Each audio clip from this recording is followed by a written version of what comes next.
नमस्कार, मैं करुणा बरनवाल अपने भाषा ज्ञान चैनल के माध्यम से आप लोगों का स्वागत करते हैं। आज का हमारा विषय है संज्ञा। इसके पहले के हमने उसमें बताया था, वीडियो में बताया था, शब्दों का एक भेद होता है विकार की दृष्टि से, जिसके दो भेद बताए थे, विकारी और अविकारी।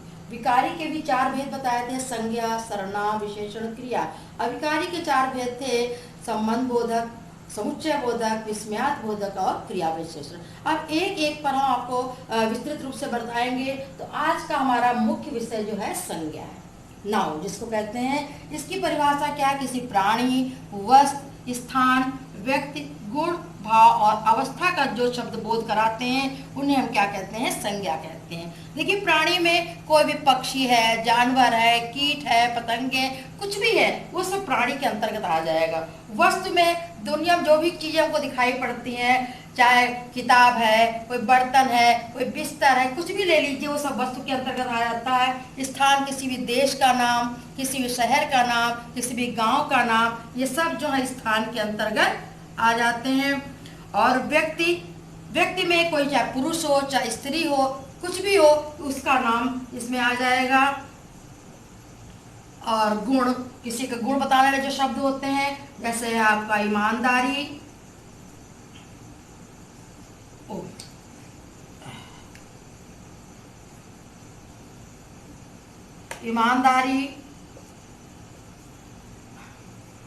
बेईमानी।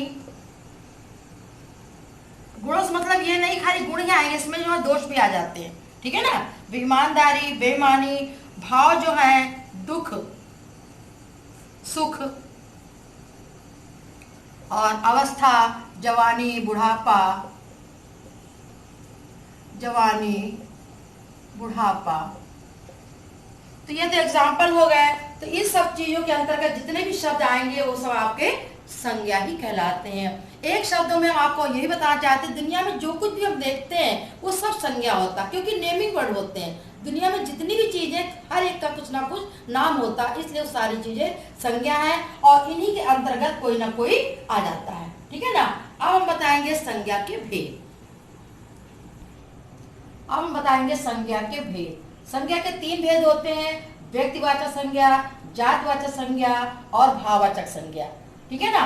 व्यक्तिवाचक संज्ञा जो किसी विशेष व्यक्ति का नाम, विशेष स्थान का नाम, विशेष वस्तु का नाम जो बताते हैं उसको हम क्या कहते हैं? व्यक्तिवाचक संज्ञा कहते हैं। नाम ही नहीं आता है, विशेष स्थान और विशेष वस्तु का नाम भी व्यक्तिवाचक संज्ञा के अंतर्गत आता है। अब है जातिवाचक संज्ञा, जो एक शब्द कहने से किसी जाति का बोध होता है। चाहे स्थान का नाम ले ले, शहर, गांव, है ना, तो पूरे गांव का बोध होगा, पूरे शहर का बोध होगा। तो जो एक शब्द कहने से पूरी उसकी जाति का बोध हो जाता है, चाहे वो वस्तु हो, चाहे स्थान हो, चाहे व्यक्ति हो, है ना, तो उसको हम क्या कहते हैं? जातिवाचक संज्ञा कहते हैं।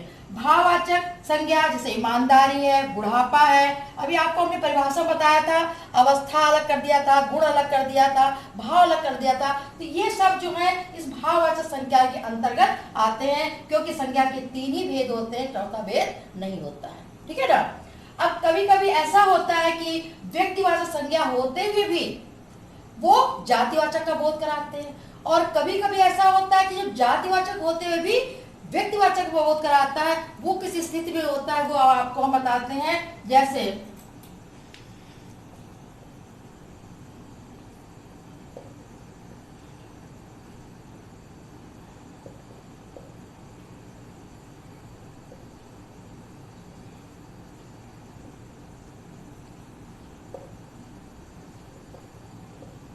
नेहरू जी हमारे प्रथम प्रधानमंत्री थे।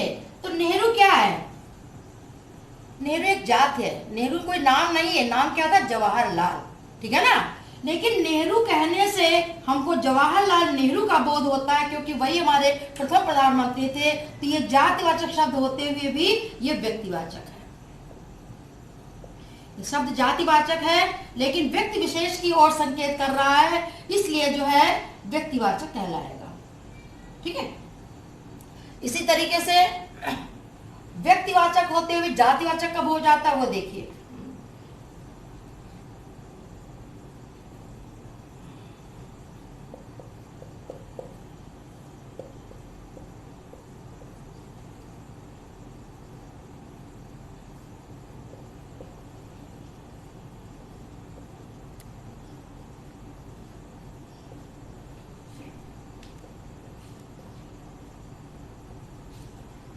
विभीषणों से हमें सावधान रहना चाहिए। देखिए विभीषण एक व्यक्ति का बोध कराता है, रावण का जो भाई था विभीषण था, लेकिन यहाँ विभीषणों का प्रयोग करके एक विभीषण जैसे लोगों की ओर संकेत कर रहा है, इसलिए व्यक्तिवाचक शब्द होते हुए भी जातिवाचक कहलाएगा।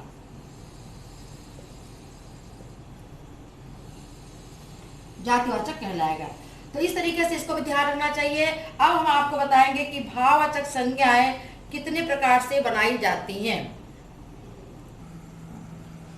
संज्ञा के 3 भेदों के बाद अब हम आपको बताएंगे कि भाववाचक संज्ञाएं जो है वो भी 4 प्रकार से बनाई जाती हैं। जैसे जातवाचक संज्ञा, कोई शब्द ले ले बच्चा, बच्चा जातवाचक संज्ञा है, इसका भाववाचक बनेगा बचपन। सर्वनाम निज, निज माने होता अपना, ये सर्वनाम शब्द है, इसका क्या बनेगा निजता या निजत्व।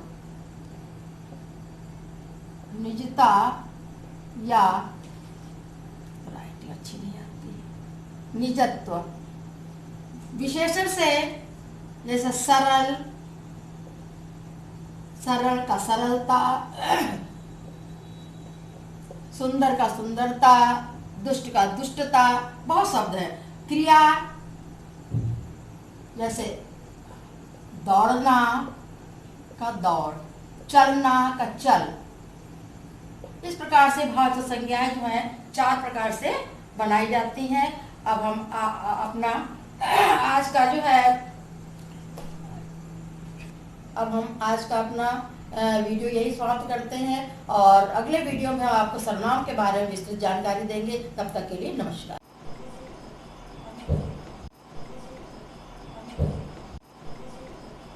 Thank you.